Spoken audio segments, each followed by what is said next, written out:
Hi, it's Amy. Welcome to Strength Reversed, and I'm reporting live from Hurricane Ian. Luckily, it skirted us, but I have received lots of well wishes from people all over the tarot tubes, like Jilly and Maria and Jason, so I appreciate that. And I do get 3 days off of school, which is both good and bad, because I will have to make it up. So we got most of the hurricane overnight, and it is a little windy. You can see the trees here, but it's not that bad. I stayed at Michael's because I have a lot of trees all around my house, and he has fewer above his house. And this is probably as bad as it's going to get, luckily. But I know I've been absent for quite a while, and I am going to do my quarterly catch up for July, August, September 2022, and I think I will do that inside. Hi guys, I'm back inside Michael's kitchen because Michael does not have very many trees above his house, so we rode out the storm here, and I was going to record this video outside on the porch so you could experience the hurricane with me, but the wind was very loud. So I'm inside and where it's quiet, and this is my catch-up, my quarterly catch-up for July, August, September of 2022, what I've been viewing, what I've been reading, what I've been up to tarot and spirituality-wise, and what I've been up to in general. So I have taken probably a more extended break from Tarot Tube than I ever have. I've just been through it, and the energy has not been, hasn't been there. I recently was sick, and I thought for sure I had finally caught COVID, and it was not COVID, and it was not the flu, and I'm still recovering, and my sinuses are still overreacting to something. Are we still doing the common cold? Is that still a thing? I'm not sure. It feels like what I have is worse than a cold, or it lingers longer than a cold, but not as bad as COVID or the flu. So I was a little disoriented because what do you do if you're sick but it's not COVID? I couldn't even really remember.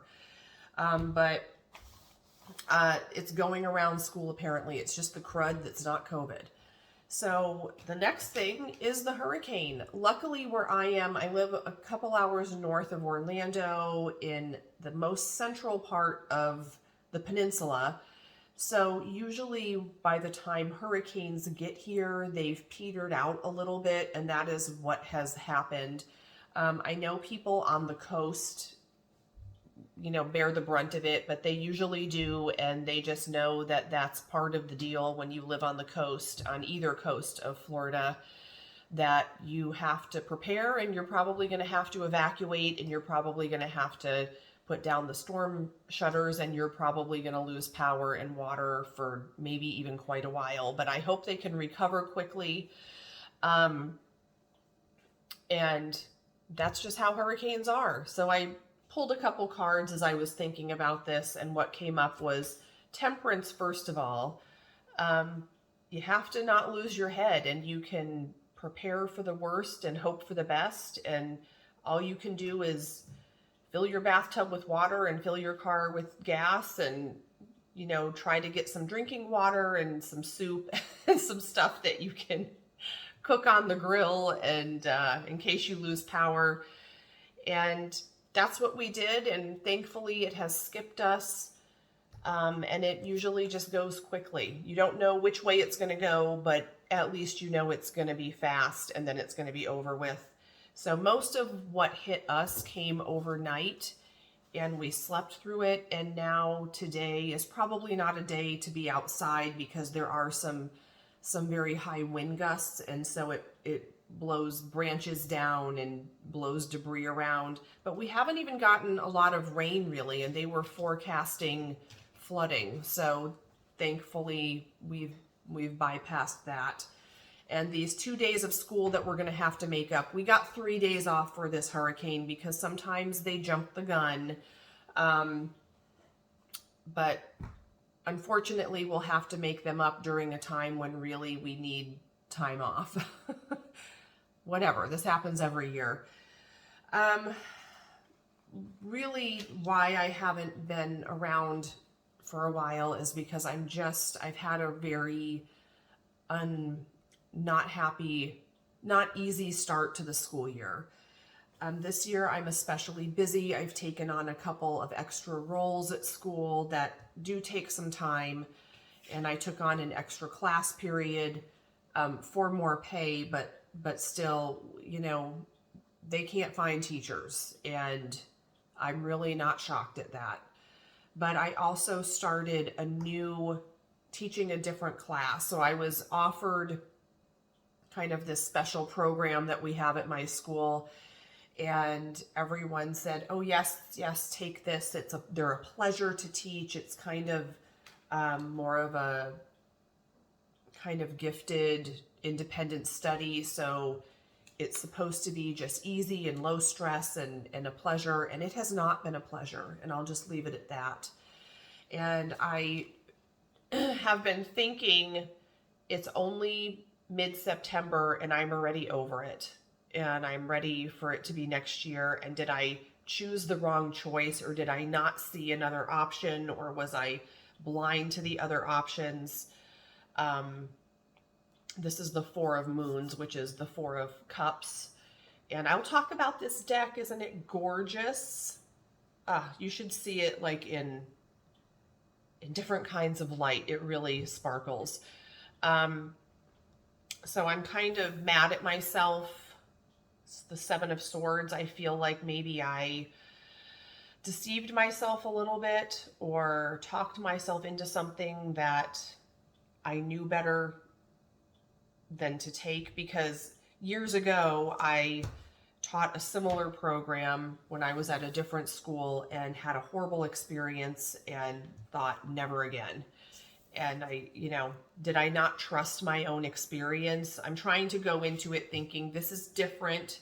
It's not the same, and we'll see how it goes. But it's been a long year, and it's only September. So that's what I've been up to. And now I'm also trying to process the fact that my child is growing up, and this year I'm starting to think about Halloween. I do not allow myself to decorate before October 1st, but just like at Christmas time, I cannot decorate before December. But he has informed me that he will not be trick-or-treating this year. And his dad and I partake in his candy earnings, his candy winnings, and so we're a little bit panic-stricken because, we live for Halloween. I think we enjoy it more than he does. And so I'm trying to tempt him with the offer of, why don't you just go with your cousins or your friends, and you can go by yourself. By yourself, I mean I will be hiding in the bushes. But he's like, nah, I'm too old. And I said, but what about the candy? Don't you want the candy? And he goes, why don't you just buy some candy if you want candy? And I'm like, it's not the same. It's not the same. It is not as satisfying to eat candy that you bought as it is to eat candy that you earned trick-or-treating. Also, candy that you buy is more calorically dense. Did you know that? Like broken pieces of candy, trick-or-treat candy is like free, okay? It's like free calories. He doesn't understand this, and we'll see what happens. There's still a month to go, but I'm kind of bummed about that. That he doesn't. How do you not want to go trick-or-treating, okay? I mean, I'm 30 plus, and I want to go trick-or-treating. Plus can mean anything. Okay, so here's what I've been up to in July, August, September of 2022. Of course, I'm a TV gal, but I have read a few extra books. Because I'm at Michael's, I don't have the books to show you, and also I loaned one to my friend. So, but I'll tell you all about them. And then I'll tell you what I've been up to tarot-wise. Okay, so Michael and I usually watch fluff TV, and so we've been watching season 2 of Only Murders in the Building. It was good, but I might be done because I don't like cliffhangers. They kind of piss me off. Like I watched the season and I want the answers now and I don't want more questions. So although it's enjoyable, I think that whole formula that they have going on, it might have worn out its welcome for me. We watch Below Deck Med, where a bunch of young yachties are the crew on a luxury yacht and they sail the Mediterranean, and there are hijinks and drama, and Michael and I love to criticize them as we're watching it. So that's really why we watch it. Also, we are watching Yellowstone, and we kind of came late to the Yellowstone game, but we are in season 2. I know they're about to start season 5, but we started season 2. Now, I think that what's his face is Kevin Costner is much better looking older than he was younger. He's much sexier now, and I love a nice cowboy, so that's why I like that show. My son and I like to watch old movies together. He has discovered Alfred Hitchcock, and so we like those, and we watched Vertigo, and of course we've watched other things, but the ones that stand out to me are Vertigo with, Jimmy Stewart. And that movie is weird because just when you think the movie's over, a whole second part of the movie starts. But that was a good one. And we also watched Mommy Dearest, which I watched with my mother when I was a gal. It's a good one. My mom and I still quote the movie to each other, wire hangers, and when I told you to call me that, I wanted you to mean it. Oh my gosh, my son just went, man, she's extra. Gosh, she overreacts to everything. And I'm like, yeah, she really does. And I have been watching, I like some documentaries. There are some good ones. So one of them that I watched was The Girl in the Photo. And if you haven't watched that, I'm not sure what, channel it's on, but it is a true crime documentary about a girl who was abducted when she was a child.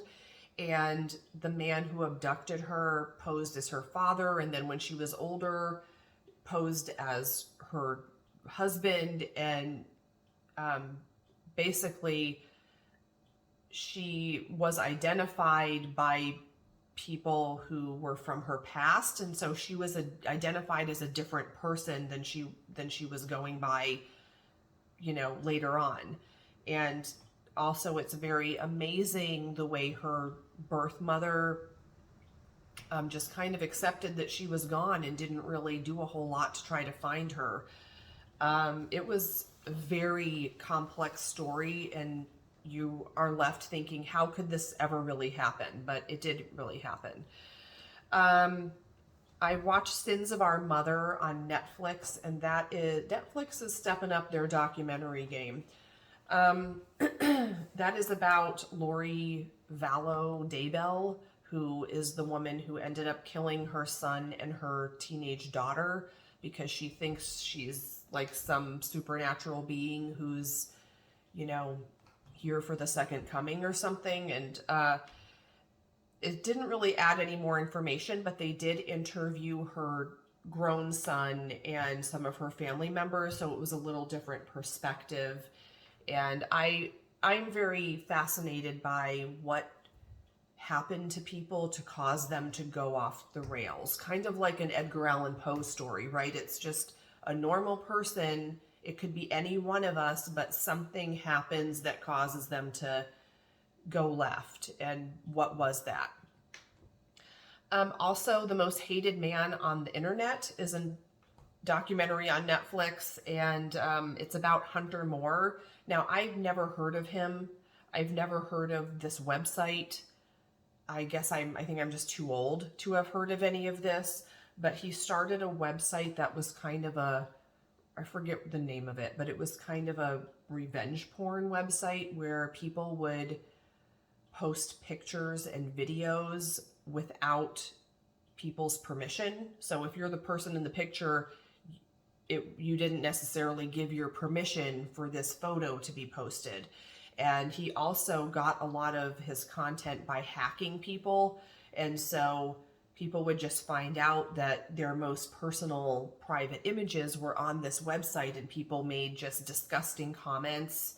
I mean, this kid was gross, and his mother should be ashamed. That's all I will say.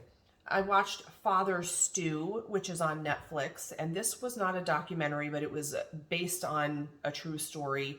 Marky Mark is in it, and he plays Father Stew, who's this guy who he was a troublemaker as a child, got into a lot of trouble as a young adult, and then by twists of fate decided to become a priest, and then was stricken with, had a horrible motorcycle accident, and then was stricken with a disease that prevented him from walking and moving, and he was in a wheelchair. And it was, if you've ever struggled with, why is this happening to me? Or I thought I was doing everything right, and is the universe punishing me? Why is God doing this to me? All of that is what he experienced, except on a really, really profound level. And it was a good story. I'm sure it was very embellished for the movie, but I think everyone can relate. And one last thing that I watched was called, it was on Hulu, and it was called Captive Audience. Now, in 1989, a made-for-TV movie came out, and I was going to say when I was a kid, but in 89, I was probably, a teen. And, maybe like middle school into high school. And if you remember the made-for-TV movie, I Know My First Name is Steven, that always haunted me. I remember the part of the movie where he said, I think my first name is Steven. And that was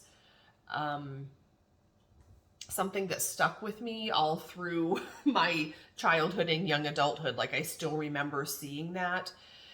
Well, this was a documentary. They talked to his family members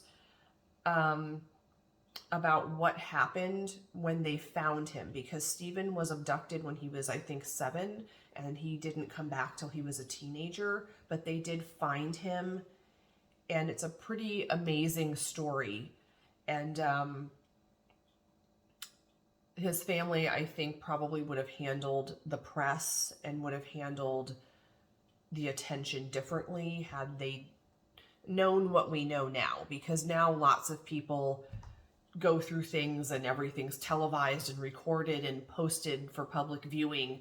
But back then, they didn't really know the effect that it would have. Plus, his brother went on to be a serial killer. So there's that. It was just kind of like this horrible things that happened to this family. I'm sure I've watched more stuff, but some of the things that I've watched, I'm writing down for the next catch up. So for books, I've tried to read a little more just for pleasure, and I ended up reading 3 books that popped out at me. I did read some things for school that to me are school books, like The Pearl by Steinbeck is a novella that I'm rereading and things like that. But these are the ones that I've read for pleasure, or the ones that I've read for tarot. And one is called The Ghost Tree by Christina Henry. And it is about a girl who lives in a town where strange killings happen.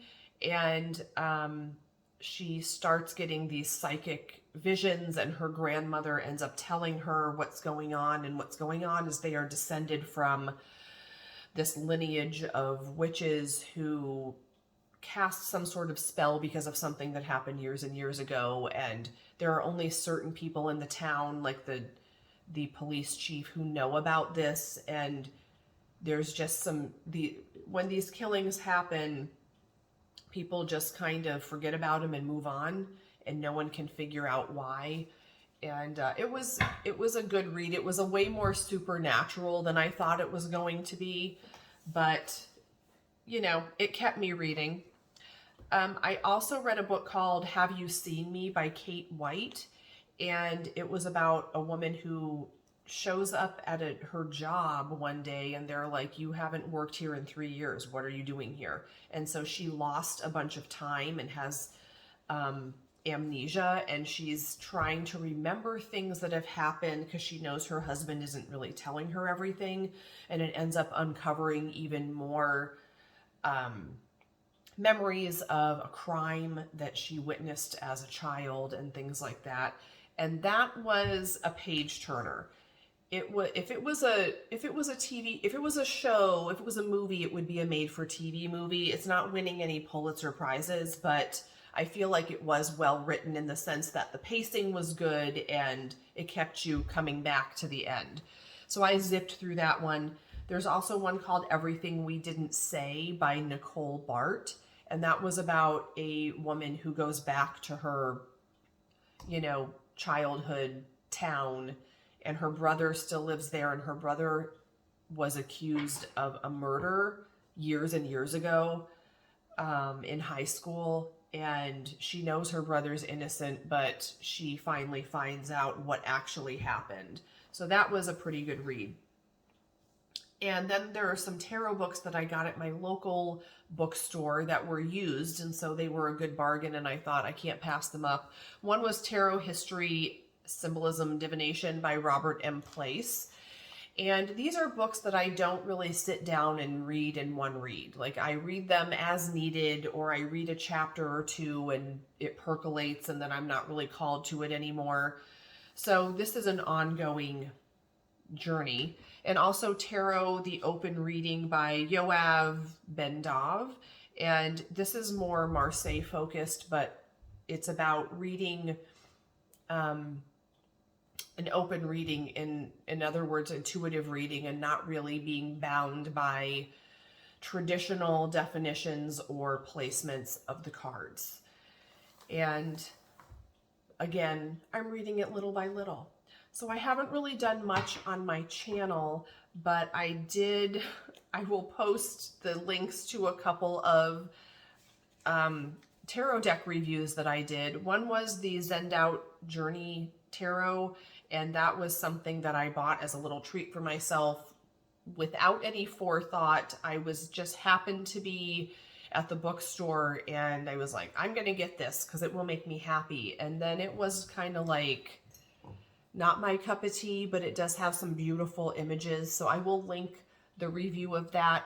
But also I have been using my Midnight Sky edition of the Wandering Moon Tarot. This is by Rachel Jean, and it was sent to me as a gift from Rachel and my dear friend Marion K at Marion K Tarot. This is Marion Kirk, and I'm sure you know her from her Tarot Tube channel, which she has switched up lately, but she's a professional reader, and she does presentations at big conferences like StarCon, and she's also a writer, and so she writes a lot for publications, and she wrote the guidebook for this deck, The Wandering Moon. And this one is gorgeous. I just recently posted a story about it on Instagram. Now, this is like daylight light, but when it's, you have indoor lighting at night, you can see glitter and sparkles, and the cards have also the rainbow. It might be hard to see it on camera, but that is right up my alley. I'm all about decks that are a little extra shiny. I love a nice edging. It brings the drama, and I am here for it. Okay, so I've been using this deck a lot. One thing I didn't mention in my review is I know people care about cardstock. The cardstock is matte. The cards do not stick together at all. It is cardstock that will crease. And so if you think about like the Light Seers Tarot, it's similar to that kind of cardstock. I like this kind of cardstock. Some people like more of a glossy or at least more laminated, but this for me is divine. And I think if the cards were shiny, then all of this would lose a little bit. So I'm glad that it is a matte finish. Well, that's it for me. There is something that I did do. I started a website. I'm not ready to share it because it is not about tarot. It's something really random that probably my tarot peeps would, the cuckoo clock, my tarot peeps would appreciate. But I'm proud of myself for making it because it was something that I was called to do in meditation and guided to do. And so I'm trying to trust my guidance and hopefully it doesn't lead me astray. So that's what I've been up to, and I'm hoping to make YouTube videos more regularly now. I just struggle with, you know, finding things to talk about because I really don't like talking about decks too much, and sometimes I have a hard time finding time to really take a deep dive into the cards. This is why I'm like Rosemary's 78 cards in 78 weeks. I go every Sunday at 1 p.m. I try to make it, and she does a different card. And I've been a guest a couple of times talking about a different card because she is creating her own deck. And so she's recording the process. But anyway, it was nice to see you guys again. And I'm just going to go back to watching Dahmer because it's like a nice rainy, stormy day. And thank you guys. I will talk to you soon.